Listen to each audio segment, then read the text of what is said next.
Thank you for listening. This is the Rocky Mountain Photography Show, Episode 3. On today's show, we will be featuring Jeff Harmon from the Photo Taco Podcast, Kevin Pace from 208 Wildlife Shutters, and myself, Jeff Futter. How are you doing today, Jeff? Doing great. Great. So we've got Jeff Harmon and Kevin Pace with us. However, Kevin is having some issues with the microphone on his computer, so we are waiting for him to be able to jump on. Until then, Jeff and I are going to chat a little bit. First of all, I wanted to talk a little bit about screen calibration and printing. I do a lot of printing myself. I've got a Canon Pro 100 I use for to print quite a bit, and I don't have it calibrated very well to my screen. So I was curious, is that something that you're familiar with that you could talk me through a little bit and give some tips? Absolutely. I happen to have the Canon Pro 100 as well, so I can share with you several tips there. Maybe just to step back for one quick second, though, and let's talk about why screen calibration besides printing. That's the primary one. That's the biggest reason to do it. But there's another reason, and that has to do with, even if you only share your images digitally with like other people, whether it's clients or just like in social media, you can't control the color casting that may happen on anyone else's screens, and it's always there. It doesn't matter the quality of the product, whether it's like, a phone, a computer. Even like, I've heard the argument about a lot about like, well, hey, MacBooks, they have like this P3 display that's calibrated to the factory, so it's perfect. And that may be true for when they did it at the factory in the calibration and the lighting environment they were in, but that is not true forever. It's not true for the environment you use it in, and it's not true forever. As electricity flows through these things and as they age, the way they show colors changes over time. And so even if you are not printing, I highly recommend investing in the color calibration. It's not uber expensive. It's fairly inexpensive, especially compared with like all the other camera equipment we buy. But then there's, you reduce the possibility of like a double color cast. Let me explain on that what I mean.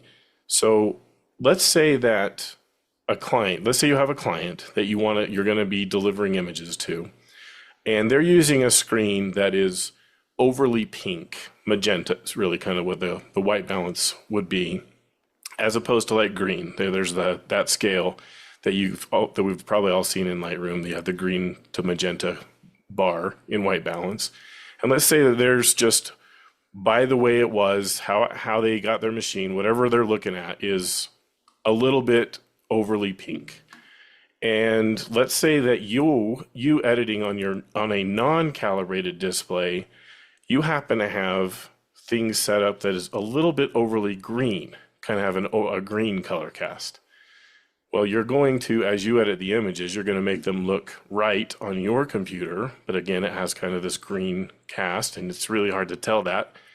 And then when you deliver the image to the client and they look at it, it's going to look doubly pink because you're going to edit it with a bit of a pink color cast to account for the green, and they're going to have pink, and now it's going to look like doubly pink and become a bit more obvious that there's an issue. So calibration kind of level sets it, and even though when they get the images from you, it's going to have the cast of whatever's there that's not right, it's less likely that you're going to have like double casting or make the problem worse because yours is also off. So regardless of printing or not, I think there's value in calibration. But let's talk about calibration. So there are multiple ways or devices and even some software that can do calibration. I'm going to tell you right off the bat that anything that is purely software based and does not involve hardware is not worth anything. There's lots of programs that are out there that try to like show you different ways to change your screen to try to get the calibration so that it looks better. It's very flawed. It doesn't really help you, and in a lot of cases, you can be playing around with your settings on your monitor enough that it causes more problems than it helps. So any purely software-based solution is not good. You don't want to do that. You need to have a hardware peripheral that you attach to your computer to help you to do the calibration. There's two major vendors. There's probably some other more minor players, but several years ago, as I was getting into this and I had to figure this out, I contacted a lot of experts around the world, hoping that they would come on my Photo Taco podcast and talk about this.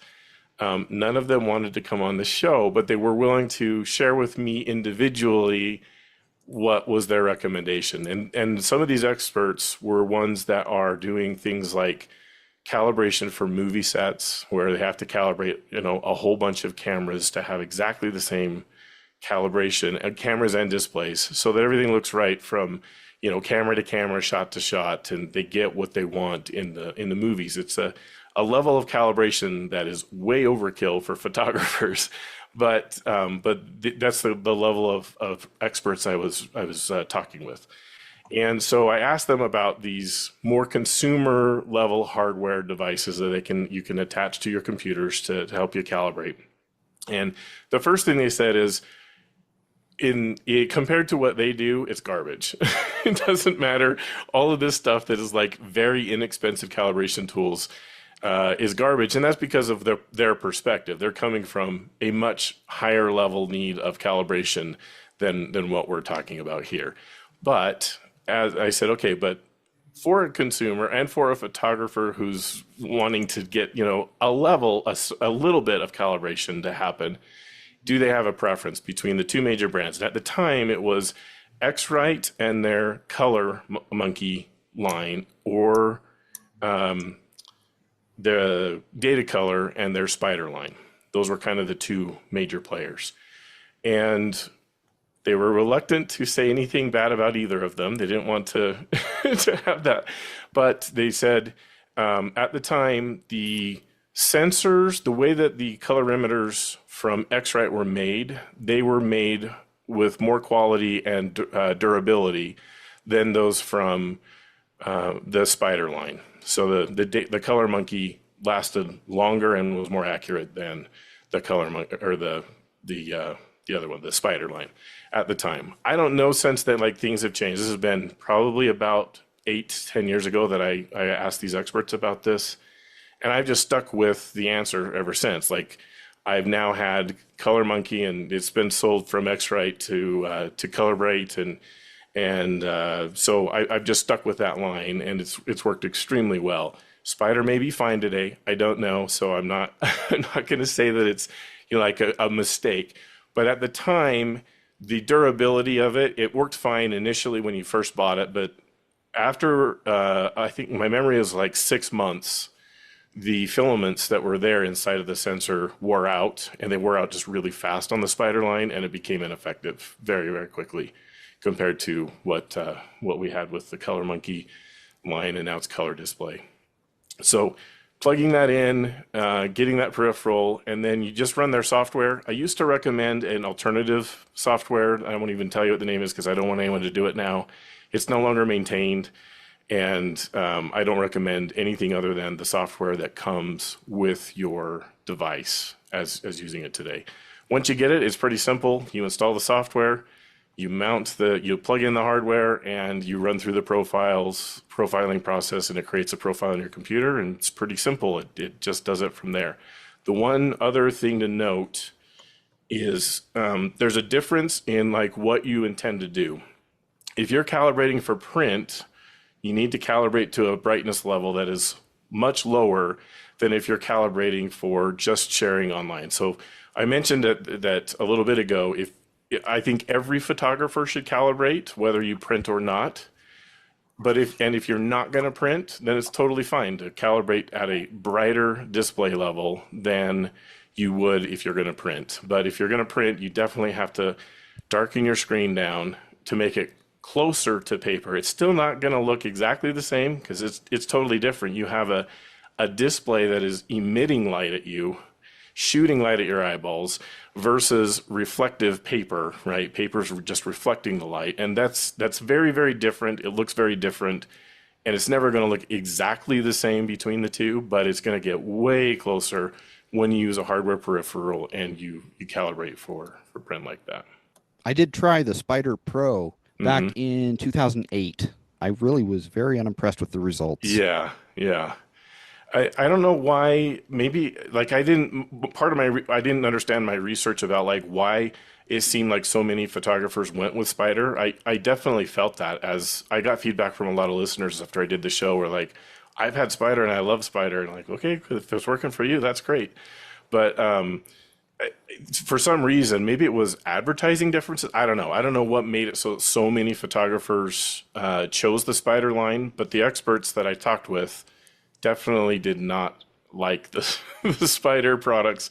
They were inferior to what you could get out of the other line from You know, Color Monkey. it was actually at a workshop I went to that the instructors Yeah, recommended the Spider, yeah, which is the only reason I went with that instead of something else. But yeah, I'll probably try something else now because it does get frustrating when I print something and it doesn't look anything like what I want it to.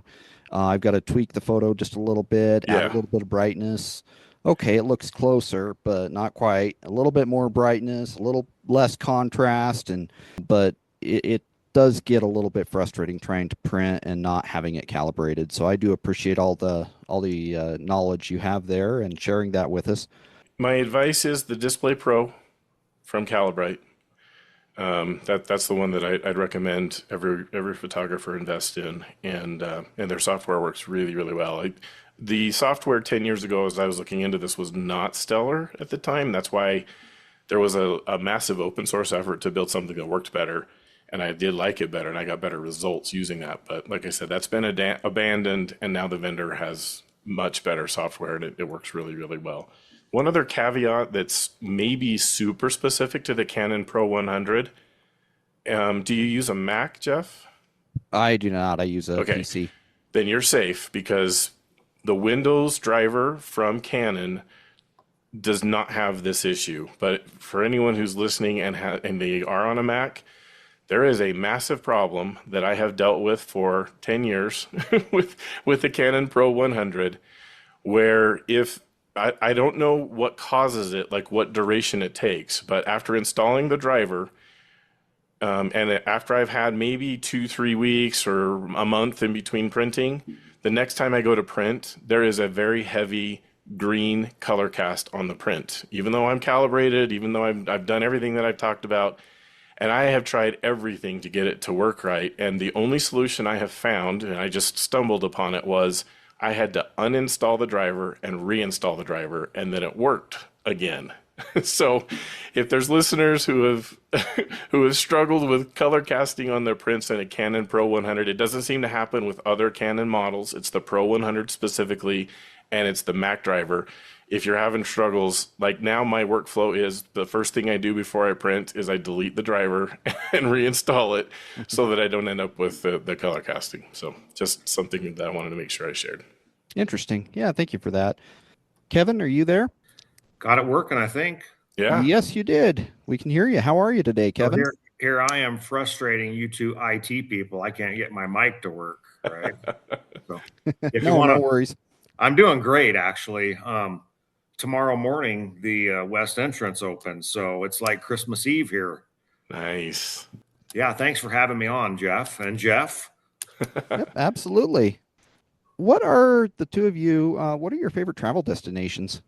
Go ahead, Kevin. I've been talking for a long time, so that's easy for me. So I actually went as far as 5 years ago. We built our forever home and our retirement home 15 miles outside the west entrance in Island Park, Idaho. So we're literally 15 minutes from the gate. And that's because we love that place in particular, our favorite place. And we spend absolutely as much time as we can spend there. And I watched one of Jeff's videos, Jeff Harmon's videos earlier, and he called himself a hobbyist. So I'm not sure where that puts me, but well below hobbyist apparently, because I also have a full time job, and so many of the things that we may cover here today, I'll discuss why I limit myself on how far I go with photography, just because I do have a limited amount of time that I get to spend doing it, unfortunately. But I'm about 3 years from retirement, and then we plan on doing it as regular as possible. So that's a little bit about me, and Yellowstone will be the answer to your question, Jeff. I love Yellowstone. Of course, I'm a quick 4 hour drive from Yellowstone, so I'm up there as much as I possibly can. Right. So it's very convenient to be able to enter what I consider to be, one of the wonders of the world, of course. But It is definitely one of the wonders of the world, and I'm really jealous of you and all the photographers that live right there in Cody or Jackson or West Yellowstone, because there are so many that live right in that area, and it's easy to see why. it has its negatives. It's not all glamorous. Well, we get the negative 40-ish degree weather here too, so I know what you mean. I don't think we get quite as much snow in Riverton as you do up there, but yeah, Wyoming winters are not always the easiest to deal with. For sure. Kevin, you are also an animal conservationist, correct? Can you elaborate on that a little bit? Tell me a little bit about that. So again, limited amount of time, but I think we have just developed such a deep care for the animals in the park. I mean, some people would actually have something negative to say about that, but we become attached, right? And of course, we're some of those people that call them by names that photographers have awarded them, right? And that special attachment runs pretty deep. I mean, when something's not right or when they're exposed to harm, one of the things that we do, and the group of friends that I spend a lot of time with, I mean, we have no problem putting our cameras down and standing in the middle of the road to stop traffic if that's what's necessary to keep, an animal out of harm's way or something. So we get positive and negative attention for that, probably more negative than positive, but I'm there to get pictures, of course. I mean, that's what we're there for, and to have fun, but there's a lot more to it than that. So yeah, I do, Jeff. I think that we have a real special attachment to the animals, and I would go as far as saying love, and I think that makes it a lot more special for us. Jeff, you do portrait photography, correct? Yeah, most of mine, so I love landscape. I love doing it. Like Kevin was talking about, there's only so much time.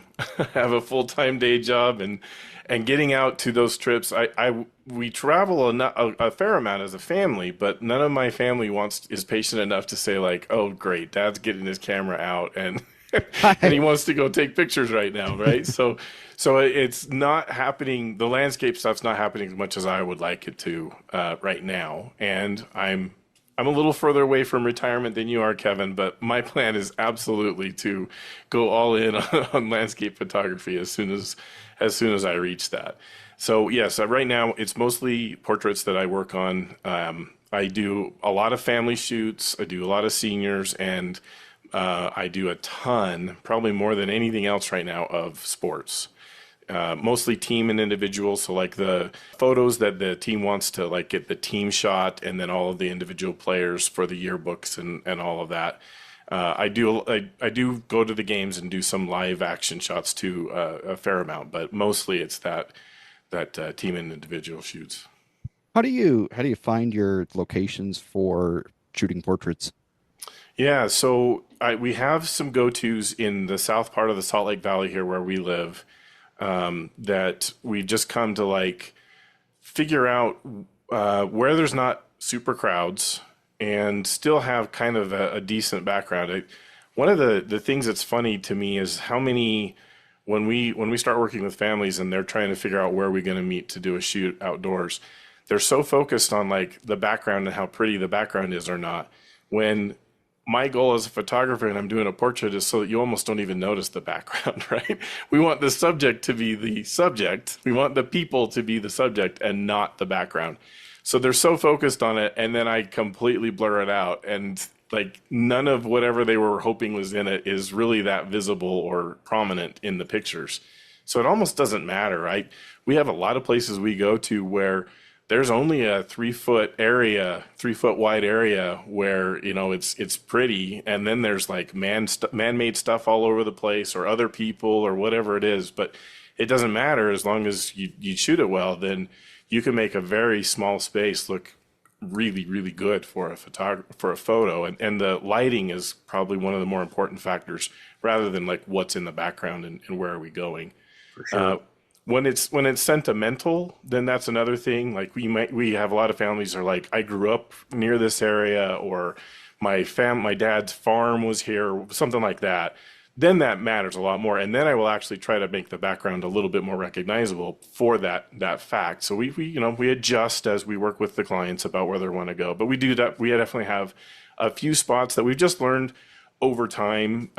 Most of it's just come from like one of those sentimental areas. And then as we got there, we're like, this is actually great. There's like nobody here. It's a really decent place. Like there's not massive telephone wires or poles or whatever. It's not too hard to clone out, but the best clone is the one you don't have to do. So, we've just kind of learned it because we've been doing it for so long about where some good places to be able to go. So when you said you blur out the background, do you just use a wide aperture or do you do it in software? Both. Mostly, I try my best to make it happen in camera with the optics of the lens. So yes, a wide open aperture. It depends heavily on the availability of the people too. If the only time we can get together is at 4:30 p.m. on a bright summer sunny day, then that's not going to work well because I'm gonna have to stop down. And but yeah, if I can open it up to f2.8, I do have even one that goes to 1.2, so I'll use that sometimes. And so yeah, as much as I can optically, but I definitely had times where I wanted a little more, and I'll use some of the tooling now that can blur out the background.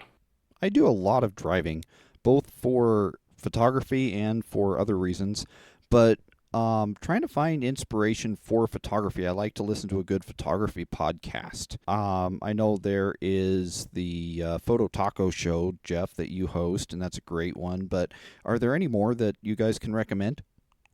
I personally do not listen to a lot of photography podcasts. I would rather listen to a book that puts me into a relaxing state. Because if I'm listening to somebody talk about something technical, then I've got to be taking notes and writing stuff. I'm just that type of person. Sure. Just so you guys know, my full time, right? I work at a nuclear reactor, so we're wired to be, everything's technical, everything's written. So I try to listen either to some music or something that I can disconnect and not get into that technical mode while I'm out and driving. I understand. Yeah, I used to listen to one called Tripod a lot. That was my favorite. There aren't a lot of nature photography ones. Nick Page has one called the Landscape Photography Podcast, and that's a pretty good one, except that he hasn't posted a new episode of it in, I think, 2 years. Jeff, do you have any that you like to listen to? So Behind the Lens is a good one, and Photo Geek Weekly, I like that one. They're both also a little bit more sporadic right now than they had been. I think a lot of the photography podcasts have lost some steam. For me, like I have run podcasts and I haven't posted an episode for Photo Taco where I talk about, like I did at the beginning of this one, calibration.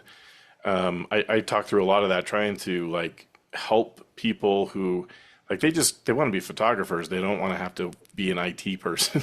So they need help, and I try to explain things in a way that can make it so that they do it. They can understand it. And my bar kind of is like, my wife is completely non-technical. She doesn't want to understand it. She doesn't care. And so if it's something that she can understand, then I hit the mark. So that's, I have a good built-in like check system there. So yeah, it's good stuff. But the challenge I run into is time, for one.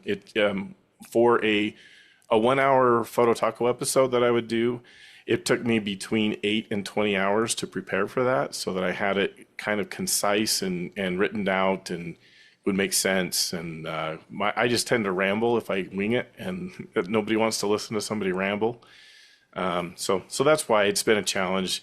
My last child is a senior in high school this year, so she's graduating here in a few months, and I have great plans to get back to recording my podcast now that I expect to have just a little bit more time, and my kids are kind of grown and out the door. So I'm looking forward to that. I had run the Wyoming Photographic podcast for a little while, and I'd script out all the questions that I would ask the guest. And what I found was that I sounded really robotic, and a lot of times so did they.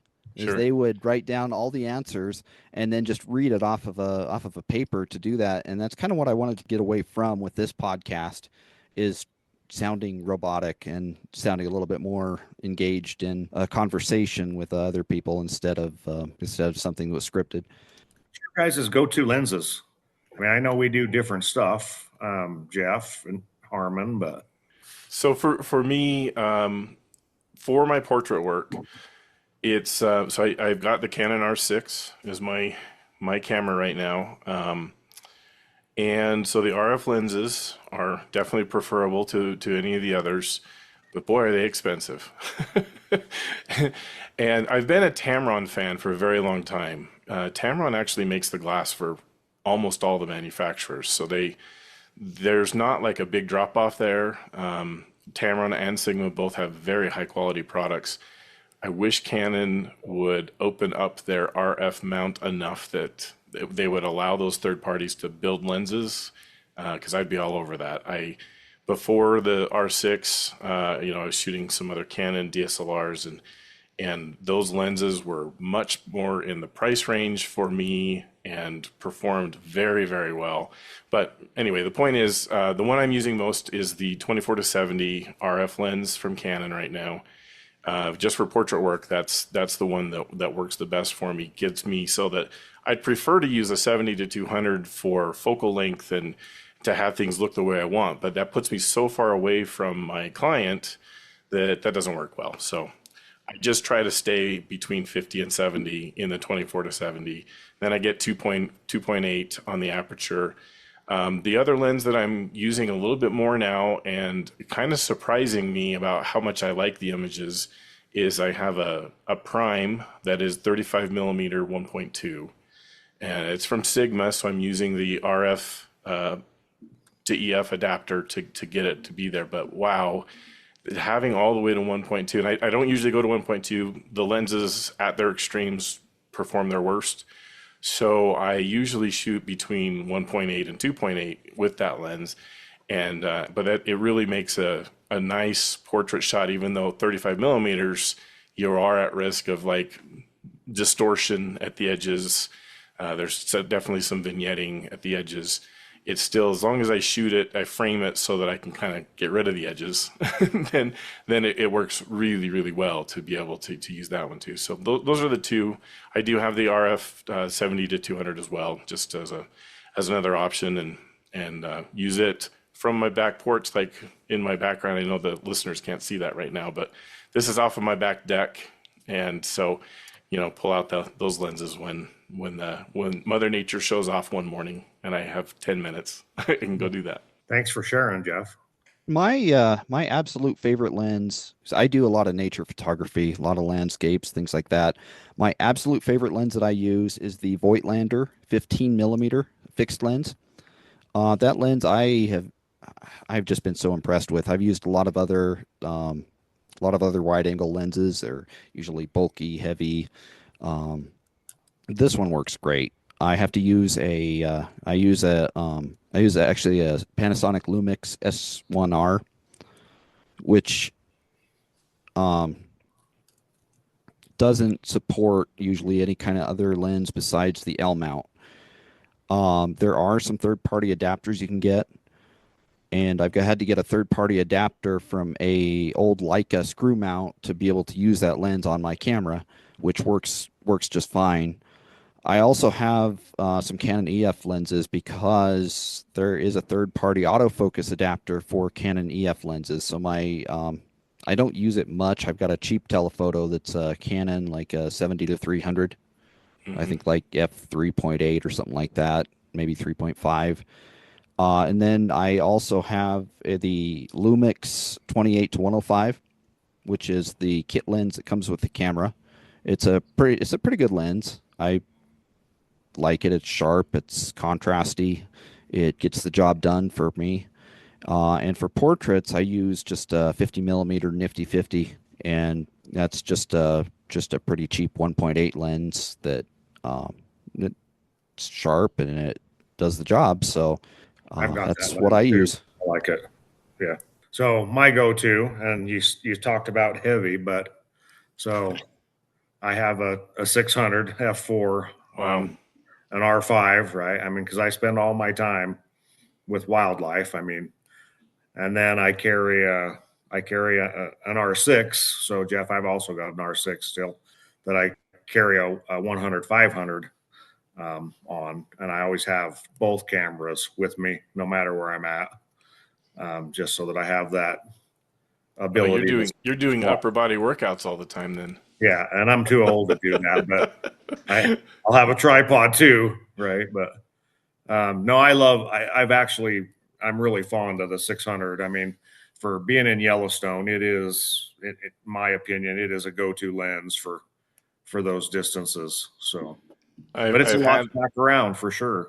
I've had in my shopping cart for about a year and a half now the Sigma 150 to 600 that I want. So, Kevin, I have Yellowstone is one of my favorite places too. I grew up going there almost every year, and my family and I go there about every other year at this point. And they do actually let me get out to do a little photography while I'm there, and I have yet to even process the images from last fall when we went.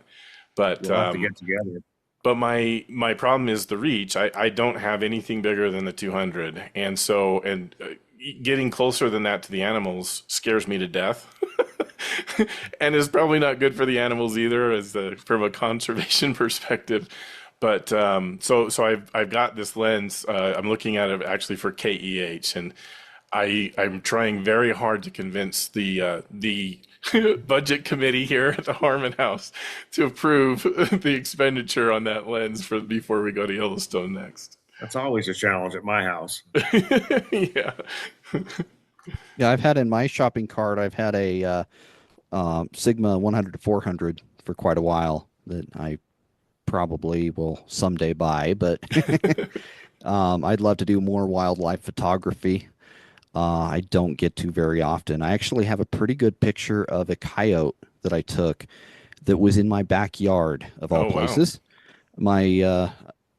I stayed home from work because I think he was 6 at the time, my son comes to me and says, "Dad, there's a dog outside." I look, "That's not a dog, Finley." And so what do I do? Of course, I grab my camera and my telephoto lens and I go out and start shooting some pictures of it. And I got some that actually turned out pretty well, fortunately. Nice. We had a grizzly bear in the front yard here about 3 nights ago. So Wow. in Island Park, we get a lot of wildlife right here at home as well. Coyotes, fox, had a pine marten in the driveway last night and a grizzly bear in the front driveway a few nights ago. Very cool and scary. They come at night, so Yeah. the security cameras pick them up. But They look even scarier on security cameras. So Kevin, what kind of tripod do you carry around with your big lenses? so I'm not a guy that has to have a Gitzo. So I actually have found, and so I probably should mention this or I'll be in trouble. So about everywhere I go with a camera, my wife is with me. So we do this together as a couple, and we both have Benro carbon tripods. And I actually think really highly of Benro stuff. It is reasonably priced, it's easy to get, and I have yet to break or wear anything out. So I think it's really good stuff and probably would compete with most of those other brands that are 3 times the money. So So I'm sure that's you're what I familiar carry. with the Peak Design travel tripod. Yep, I I don't am. have one. I don't have one. I have a newer. It's called the Light Trip LT32. It is a clone. It's pretty much a complete knockoff of that Peak Design tripod, and I absolutely love it. It's great. Of course, I've got an old Manfrotto that weighs a Yeah, ton. I do too. Uh, I've got some cheaper, just real cheap little aluminum ones and cheap little carbon fiber ones that all work pretty good, and they all have their purposes. But for the most part, I use that newer one more than anything. I think How I've about you, got a Jeff? What? Manfrotto ball head that weighs more than my entire dude tripod and gimbal head. Right? I mean, yeah, they were heavy. Yeah, on my Manfrotto, I've got the old pistol grip head. Um, I love a gimbal with this big lens. It's the only way to fly with this big prime lens. what kind of tripod do you use, Jeff? I have an ancient Colorado tripod leg is the legs. They don't even sell them anymore. And then, and the head, I'm using a platypod head. So I love that one for how I can lock it down and how the controls work. It's a very different take on it than any of the traditional tripod heads. So that's what I'm using. Do either of you have any tips for beginner or experienced photographers that you'd like to share with us? I do a lot of mentoring of photographers. Most of it that they want is for the post processing side of things. There's a whole bunch that are like fairly comfortable with exposure triangle and kind of the basics that you start out from. But then once they get the images on their computer, like, I don't know what to do now. I don't know how to work on this. So I mentor a lot of photographers. We do like one-on-one sessions, and I teach them how to use their computer to be able to do things. So I think my advice on people who get interested in photography is to keep in mind that, like most things, the advice or the things that we've learned is it takes 10,000 hours to become really good at something. And so to think that, you're going to be able to step into something and within, a few months start producing some of the results that you may see online from people who have been doing it for a long time is not fair. It's going to take some time to get there, and you got to be patient. Definitely have to invest some in the hardware, but I think most professional photographers overplay the hardware, like the equipment angle. If you can learn how to use it, you can make really good images without having to spend and buy the most expensive gear to be able to get there. And you have to have the right gear. Like we were just talking about going to Yellowstone.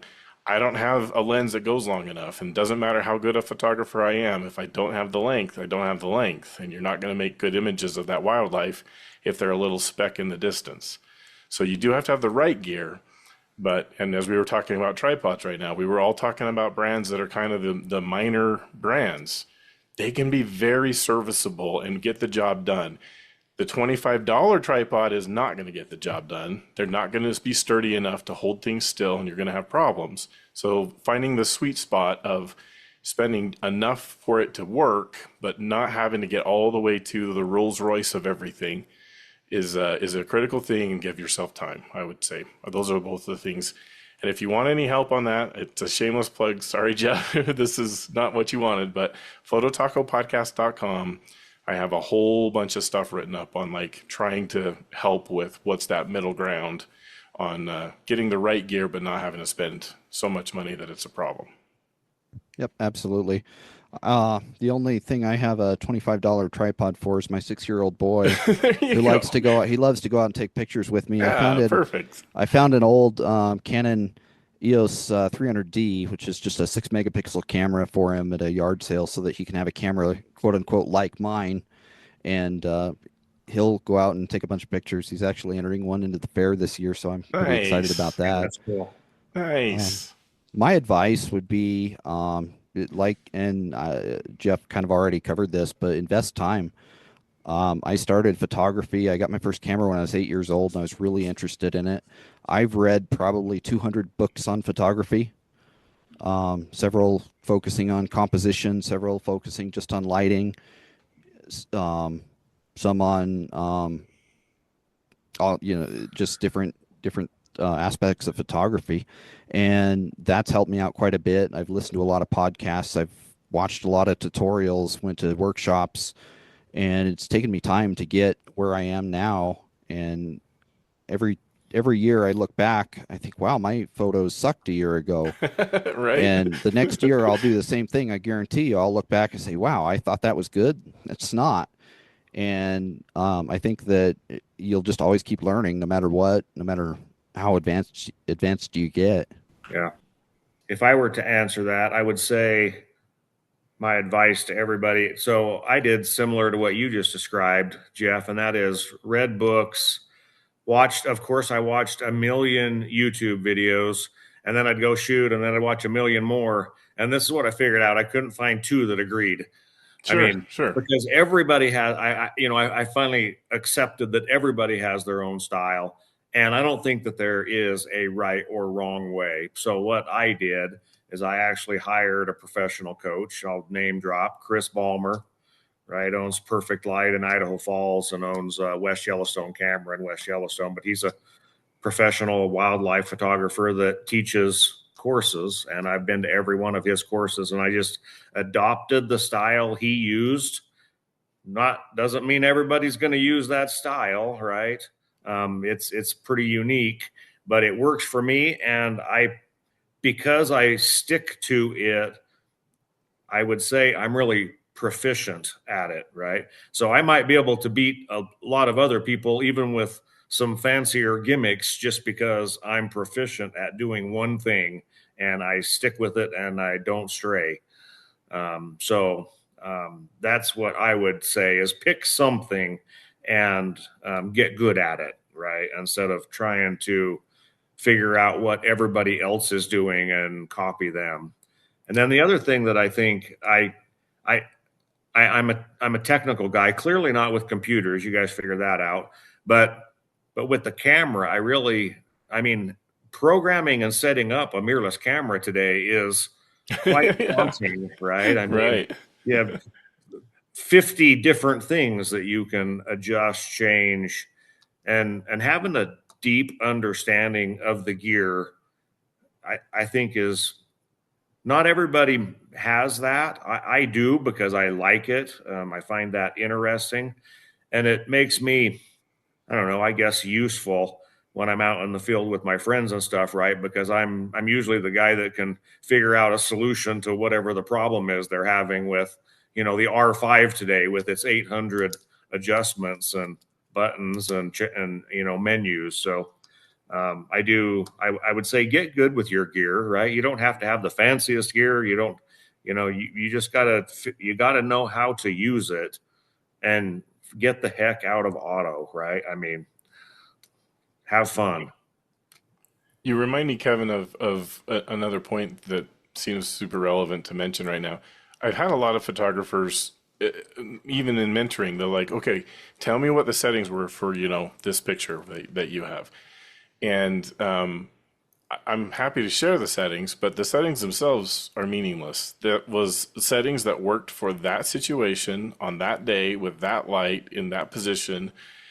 And you're going in a totally separate time and doing it and putting in exactly the same settings won't yield the same results necessarily. Yeah, You might for get sure. lucky and have it do it, but way more important than what the settings were is the why were those settings. And that's how, as I'm working with photographers, that's how I angle it. I tell the photographers when we first get together for mentoring, say, my goal is to make it so you don't need me anymore. I want you to be able to get all of this in your head, ready to go, and become proficient is a great way of saying it, Kevin. I haven't used that word. Maybe I'm going to start using that word. Become proficient so that you don't miss the shot because you can't figure out what shutter speed you should be using or what your aperture should be or whatever. It should be so automatic and that you're not even thinking about it. Your fingers are just starting to hit the buttons and change the settings to go where it needs to go. It takes a lot of time and effort to get there, but understanding the why for the settings is what should be the goal, not like what was the settings. For sure. I mean, I'll change metering 5 times a day, Sure, right? sure. And I shoot every picture straight off the histogram. Every single picture is off the live histogram. I mean, that's the greatest thing about a mirrorless camera is that live histogram. So people learn to do that, and it significantly improves the number of photos you have to sit and click the delete button on. Right. Oh, I think the worst thing you can do is just trust what it looks like on the back of your Oh, screen. yeah. I've seen people do that quite a bit and ruin a lot of pictures that way. yeah, I don't look at them. I mean, I may a few hours later if I go back through something, but um, I'm twisted. I mean, I will sit with my eye on the viewfinder for hours under a rain cover if that's what it takes, while everybody else is talking and chatting and eating, and I'll be out there standing in the rain under a cover or something. So I'd like to ask where everybody can find your work. My photos you can find at my website, yophotos.us, or facebook.com/Jeff Futter Photography, spelled JEFFFUTTER Photography, and instagram.com/JF Photography Wyoming. Jeff, how about you? Where can we find your work? Most of my client shoots are at jsharmonphotos.com. Like you, Kevin, I shoot with my wife. And I'm looking forward to when we retire, we're going to be able to spend a whole bunch of time together going out and doing shoots. But we're doing as much as we can right now. She doesn't love the editing, but she loves taking the pictures, and mostly she loves working with the families and everything. So JS Harmon, it's Susie. So it's Jeff and Susie Harmon. jsharmonphotos.com. And then the podcast, phototacopodcast.com. What about you, Kevin? Where can we find your work? So our business is called 208 Wildlife Shutters, just like it sounds, spelled correctly. 208 being the area code for Idaho, where I was born and raised. And we have a Facebook site, an Instagram site, and also a SmugMug website where we will sell some prints. And it's all just 208 Wildlife Shutters. And it's Kevin and Denise Pace, and you'll find both of our work at those places. Mostly Facebook. They say my kids call me old because I Facebook, right? But Right. I'm most comfortable there, is all it is. So that's where I will have most stuff posted. Usually I don't go taking pictures with my wife, but I usually take my 6 and 10-year-old boys with me, and they take pictures too, and that's a lot of fun. That's cool. I have 2 daughters that are adults, and they've started picking up some gear and coming out. Time don't allow them to do a lot, but they're starting to really like it too. So That's fun. That's so great. Kevin, Jeff, it was nice having you both on today. Thank you very much for joining. Thank you for having me. Thank you. This has been episode 3 of the Rocky Mountain Photography Show. Thank you very much for listening, and we'll catch you next time.